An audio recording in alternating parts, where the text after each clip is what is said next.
Her heel slammed into my chest so hard I thought my ribs cracked. I stumbled backward, arms flailing, the world spinning as gasps rose from the guests. The music cut off, the clink of champagne glasses froze in mid-air, and every eye locked on me. I in the middle of the engagement party my mother had demanded, beneath the chandelier glow, she stood like a queen dethroning her child.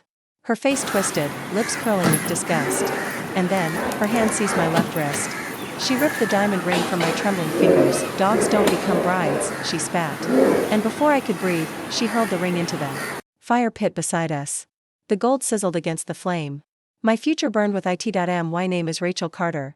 And from wherever you're watching this, stay with me, because I have to ask you something. Have you ever been treated like a stranger? In your own family, like the blood in your veins wasn't enough to make you worthy of love? I remember the silence. The stunned faces of my fiancé's parents. The laughter, yes, the cruel laughter, rippling from some cousins in the back, the ones who always followed her lead. My chest burned more than the fire. I wasn't just humiliated. I was erased, and she didn't stop. "Take a good look, everyone," my mother announced, her voice sharp as broken glass. "This is what happens when filth pretends it belongs to us. She'll never be a wife. Not to anyone." My fiancé, Daniel, tried to speak. "Mrs. Carter, please," but she sliced him with her glare. "You think she deserves you? You think she's good enough for a family with a name like ours? Wake up. She'll ruin you." I wanted to scream, to beg, to run. But my body froze, my throat clamped shut. All I could do was watch the fire eat the symbol of my future, while the woman who gave me life stole everything from it. And yet, behind the shame, a seed rooted itself in me. It pulsed beneath my broken chest, hotter than the flames. Not anger. Not yet. Something deeper. A vow, because if she wanted to bury me in front of everyone, she should have made sure I was too weak to claw my way out. But she underestimated me. She always had, that night, under the weight of humiliation, with the scent of burning metal in the air and the whispers chasing me into the dark. I swore she would choke on her own cruelty. I swore her crown of control would shatter. I swore this story wouldn't end with me broken on the floor. No. This was only the first scene, and what comes after will turn her kingdom to ash. The night after my engagement was supposed to be the happiest of my life. I lay on the floor of my apartment staring at the ceiling. The bruise on my chest bloomed purple beneath my shirt, throbbing with every shallow breath. But pain wasn't what kept me awake. It was her voice. That word. Dog. I replayed the scene in my head like a film I couldn't pause. Her face lit by the fire as she spat venom at me. The way the guests avoided my eyes, too afraid, or too entertained, to intervene. And Daniel, the man I thought would shield me. He stood frozen, helpless, his silence cutting deeper than her kick. He didn't come home with me that night. He stayed behind. "Sorting things out," he texted. As if I was a problem to fix. As if my mother's approval mattered more than my dignity. When the clock hit 3 a.m., I knew something with brutal clarity. I wasn't just humiliated. I was abandoned. By morning, the news had spread like wildfire.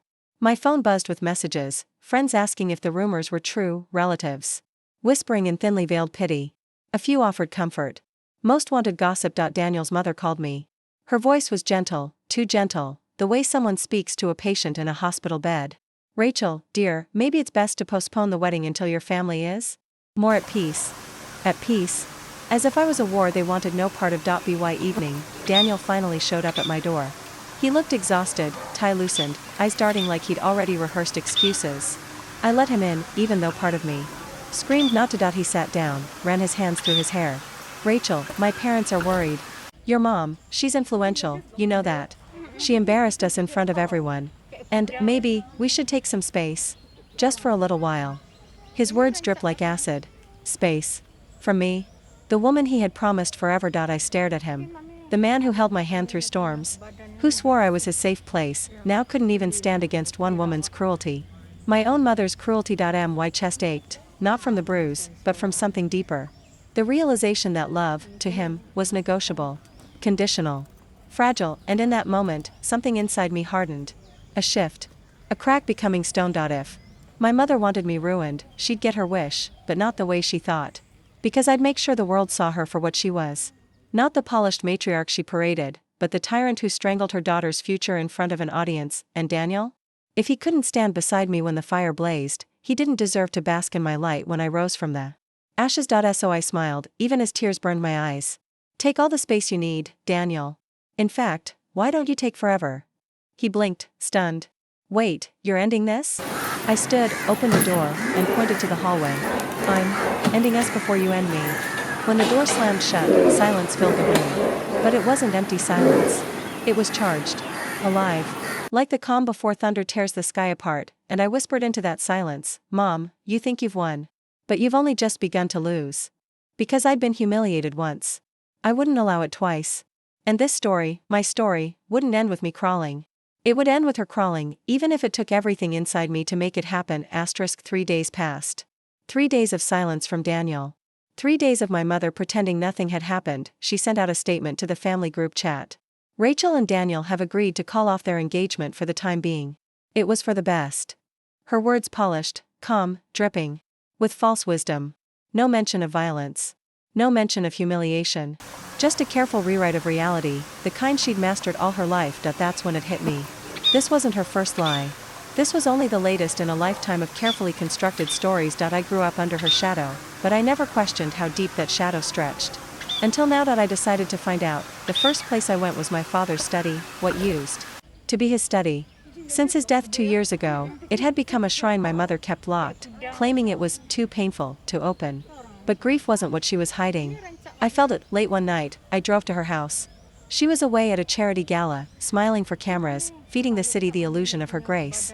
I picked the lock with a hairpin, hands trembling but steady. Enough to hear the click. The room smelled of dust and leather. My father's old books lined the shelves, untouched. But the desk whispered secrets. I pulled open drawers, shuffled through files. Bank statements. Property deeds. And then, one folder, thick with receipts, contracts, names I didn't recognize. Payments. Tens of thousands of dollars moving every few months. Not to charities. Not to businesses. To people. Private investigators. Attorneys. And one name. That sent my blood cold, Daniel's father. I stared at the check copies, the dates. She'd been paying him for over a year. Money, under the table. Why? To secure Daniel? To bind me to a marriage she controlled?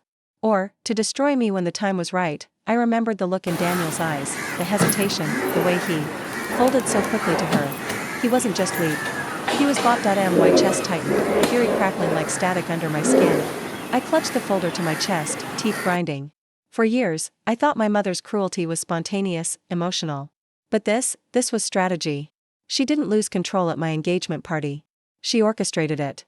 Every move, every word, every betrayal, designed to strip me bare. And Daniel, my almost husband, was her puppet. I wanted to scream, to tear the room apart, but instead, I closed the drawer softly. Because rage wouldn't win this war. Silence would. Patience would. Secrets would. I walked out of that house with evidence pressed against my heart. And as I drove into the night, the city lights streaking past my window, I thought about her. Words. Dogs don't become brides. She wanted me to be the stray. The outcast. The forgotten, but she didn't realize, dogs bite back. That night, I didn't cry. I didn't crumble. I didn't feel broken. For the first time, I felt awake, because now I wasn't just her daughter. I was her enemy, and enemies don't beg for mercy. They take everything. I didn't rush. That was the first rule I set for myself. Revenge, real revenge, isn't about impulse. It's about precision. And precision takes time. The folder sat hidden beneath my bed, thick with proof of my mother's secret dealings. Every night, I spread its pages across the floor, tracing connections, highlighting names, learning her network like a map of veins in a body. She thought she was untouchable. But every empire has cracks. The first move was Daniel. The man who let me burn in public while he stood in silence. The man bought and sold like cattle by my mother. I invited him to meet me at a quiet cafe on the edge of town. Neutral ground. No family. No audience. Just us. When he arrived, his shoulders slumped like a boy caught stealing. He tried to smile, to soften the tension. But I didn't give him the chance. I slid a photocopy of one of the checks across the table. His father's name printed in bold ink. My mother's signature beneath it, his face drained of color. His lips parted, but no sound came out. Finally, he whispered, "Where did you get this?" "Doesn't matter," I said. My voice steady, sharper than I felt. "What matters is that you and your family were never with me. You were with her. You let her buy your loyalty while I planned a life with you." He reached for my hand. "Rachel, listen," I pulled back. "Don't. You chose your side the moment you took her money." He looked shattered, but I felt nothing. No pity. No grief. Only clarity. I stood, gathered the papers, and leaned close enough for him to hear the final cut. "You could have been my husband. Instead, you'll be my witness." Then I left him sitting there, broken. The first piece removed from her chessboard, but Daniel was small. A pawn. I wanted the queen. The next step was subtle. I started showing up at family gatherings again, quiet, smiling, polite. Letting her believe I was licking my wounds, desperate for her approval again. She relished it, mistaking my silence for submission. That was her mistake. While she basked in her role, I was whispering in the shadows. Talking to cousins. Aunts. Even the ones who laughed at me the night of the engagement. I didn't need their sympathy.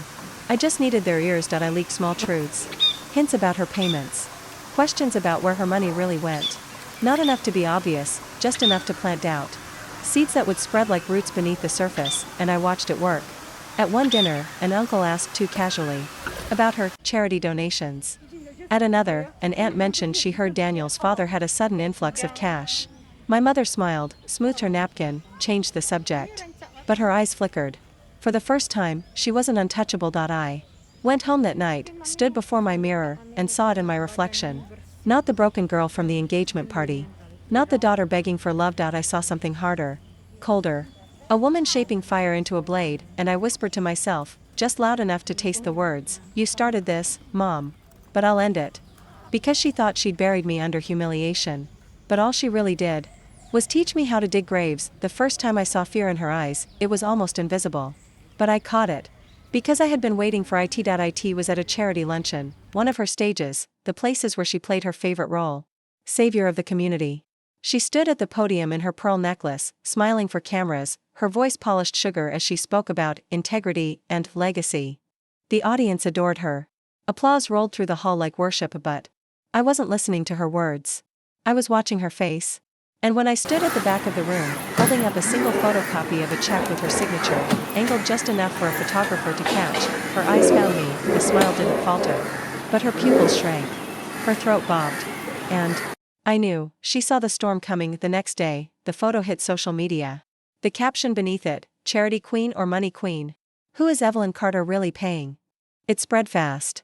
People didn't know the whole truth yet, but they didn't need to. All they needed was doubt. And doubt is poison to someone who survives on image. The calls started flooding her house. The board of one of her charities requested an urgent clarification. Neighbors whispered over fences. Her friends, those brittle women who clung to her orbit, suddenly had excuses not to meet for brunch. And me? I stayed silent. I didn't need to defend myself. The cracks were speaking for me, but she wasn't going to crumble quietly. That night, she showed up at my apartment. She didn't knock. She barged in, her perfume arriving before her rage. "Do you think you can humiliate me?" she hissed, slamming the door behind her. "Do you have any idea what you've done?" I met her gaze, steady. For the first time in my life, I didn't shrink. "I know exactly what I've done," I said. "And I'm not finished." She stepped closer, her manicured nails digging into my arm. "You are nothing without me. You think anyone will believe you over me? I built this family. I built this name." Her grip hurt, but I didn't flinch. I leaned forward, whispered. Right against her ear, "Then let's see what happens when I tear your name apart, brick by brick." For a moment, she froze. Then she shoved me back, storming out with one final glance, her eyes like steel. It wasn't anger I saw there. It was calculation, and that terrified me more than her fury ever could, because now, this wasn't just my revenge. It was war. I sat in the silence after she left, my heart pounding, my arm throbbing from her nails. But beneath the fear, there was something else. A thrill. For the first time, I wasn't her daughter. I was her rival, and in rivalries, only one survives. Her retaliation came fast. I should have known she wouldn't sit quietly, waiting for the whispers to swallow her whole. No, my mother didn't defend herself. She attacked. The first blow landed at my job. Monday morning, I walked into the office to find my coworkers huddled around a screen. When they saw me, they scattered like guilty children. On the monitor was an anonymous email, screenshots of fabricated financial fraud with my name attached. A letter, addressed to HR, accused me of stealing from the company. My stomach dropped. But my rage rose faster. I knew her fingerprints. The forged signatures. The precise timing. The way she aimed not at my body but at my livelihood, my credibility. She wanted me jobless. Penniless. A beggar crawling back to her throne, but she underestimated one thing. I had her folder. And I wasn't afraid to bleed if it meant she bled harder. I requested a private meeting with the company board. I walked into that room with the photocopied checks tucked under my arm. The same ones. Linking my mother to Daniel's father. I laid them down on the table, steady hands hiding my pounding heart. This is who's trying to ruin me, I said. My own mother.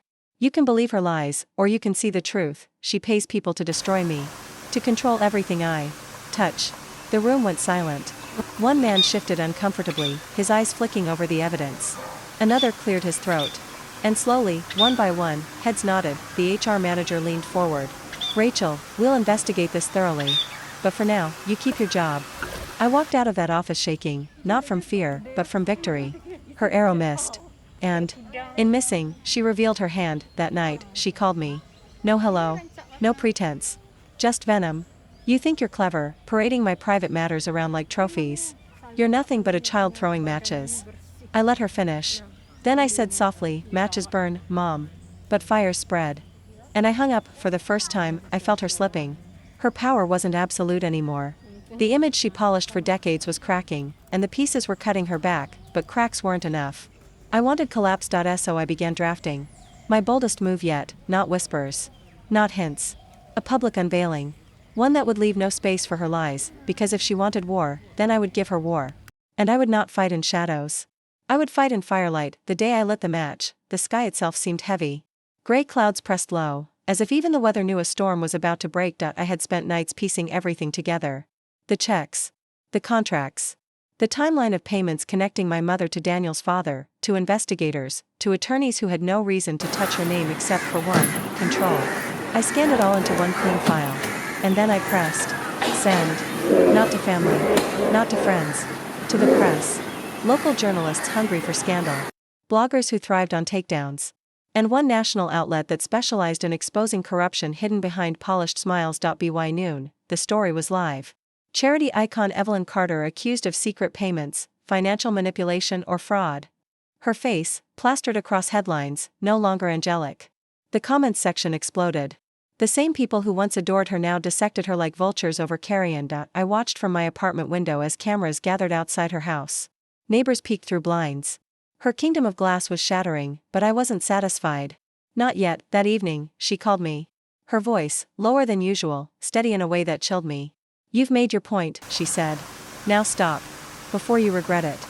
I almost laughed. Regret? You kicked me in the chest at my engagement party and called me a dog in front of everyone I loved. You ended my life that night. Now, I'm ending yours. There was a pause. Then, in a tone like broken glass, she whispered, you're still my daughter. And daughters don't survive without mothers. It was a threat, not a warning. And I knew what was coming. The next morning. I woke to chaos.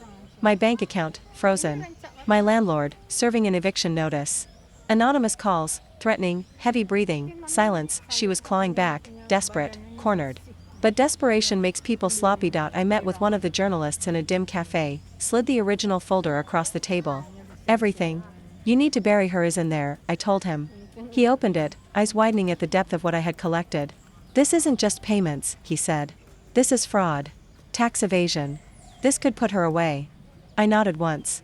Good. Then do it. That night, as the story spread deeper, I imagined her pacing her house alone, curtains drawn, phone buzzing with calls she couldn't answer. The empire she built wasn't crumbling anymore. It was collapsing. And I was the one pulling the strings. But victory is never clean. Because while I watched her fall, I felt a shadow rise. A question that pressed against my ribs like a blade. What would she do when the walls finally closed in? I knew the answer before it came. She wouldn't go quietly. She never did, and her final act would not be surrender. It would be war, sharpened into one last strike against me. Asterisk her final strike came at midnight. I woke to the sound of glass shattering, my apartment window, a brick hurled through it with a note tied around.